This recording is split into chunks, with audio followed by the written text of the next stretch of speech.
They have a few friends, but आप एक अलग ही शख्सियत है। आप बहुत खुल के बोलते हैं, शेरो शायरी करते हैं, क्रिकेट में रुचि रखते हैं।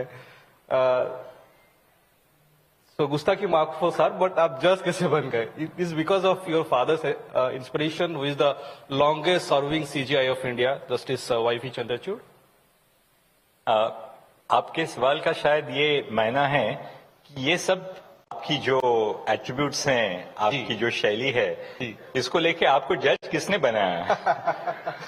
जज किसने? थोड़ा सा आप इस प्रोफेशन में कैसे आए? नहीं, मैं सोचता हूँ कि थोड़ा सा मैं हटकर मैं अपना जिंदगी जिया हूँ। खास तौर पे शुरुआत से जब मैं स्कूल में था तो कई बार अक्सर मैं शाम को स्कूल होने के बाद हाई कोर्ट जाता था ताकि पिताजी के साथ गाड़ी से वापस घर जाएं, नहीं तो बस से जाना होता था हर रोज। और वहां बंबई उच्च न्यायालय में हर एक फ्लोर पे ऐसी जालियां हैं जिन जालियों से आप नीचे वाले फ्लोर को देख सकते हैं। तो मैं शाम को बस चौथी पांचवी कक्षा में था तो मैं ऊपर खड़ा रह के जालियों से देखता रहता था कि नीचे कैसे कोर्ट चल रहा है। तो शायद उससे मुझे प्रेरणा मिली। घर में पिताजी बात करते थे जजिंग के बारे में, कोर्ट के बारे में, पर मैं समझता हूं कि जो अपना अपब्रिंगिंग है, खासतौर पर आप स्कूल में होते हैं, उसका तो श्रेय होता है, पर बाद में जो आपको आपकी जो विचार शैली पैदा हो जाती है वो आपके अनुभवों से भी तो होता है।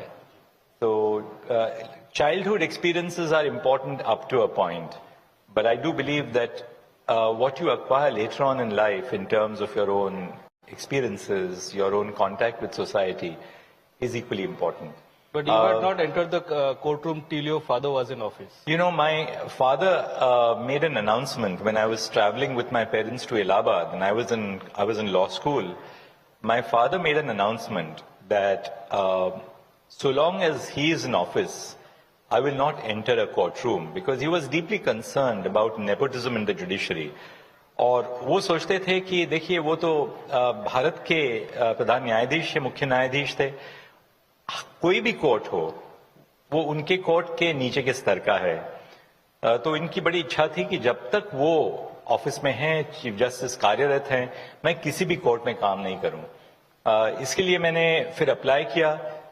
मुझे एडमिशन मिली हार्वर्ड लॉ स्कूल में, फुल स्कॉलरशिप भी मिली।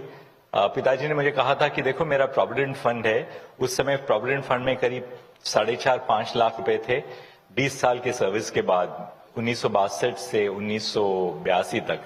और उन्होंने कहा ये सारा जो पैसा है प्रोविडेंट फंड में ये आपके लिए है, आप अपनी पढ़ाई पे खर्च करो, पढ़ाई पे खर्च करोगे तो व्यर्थ नहीं होगा। अब मुझे फॉर्चुनेटली स्कॉलरशिप मिल गई और मैं 3 साल हार्वर्ड लॉ स्कूल गया। तब तक वो रिटायर हो गए थे। उनके रिटायरमेंट के बाद मैंने ज्वाइन की profession. At the age of 38, I think if I'm right, आप पहले जज बने। I became Additional Solicitor General of India at the age of 38.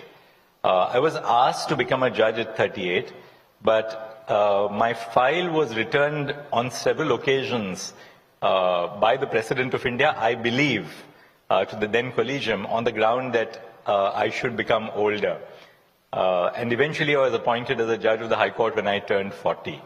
I feel this is a problem. I'm not talking about the decision in my case. पर मैं सोचता हूं कि ये एक बड़ी समस्या है हमारे देश में। देखिए आज जो देश है वो नई पीढ़ी का देश है। We are reaping the demographic dividend in India, as we say. And yet we believe that maturity only comes with age. There is some disconnect here. I think we have to increasingly trust the younger generation to assume important positions of responsibility.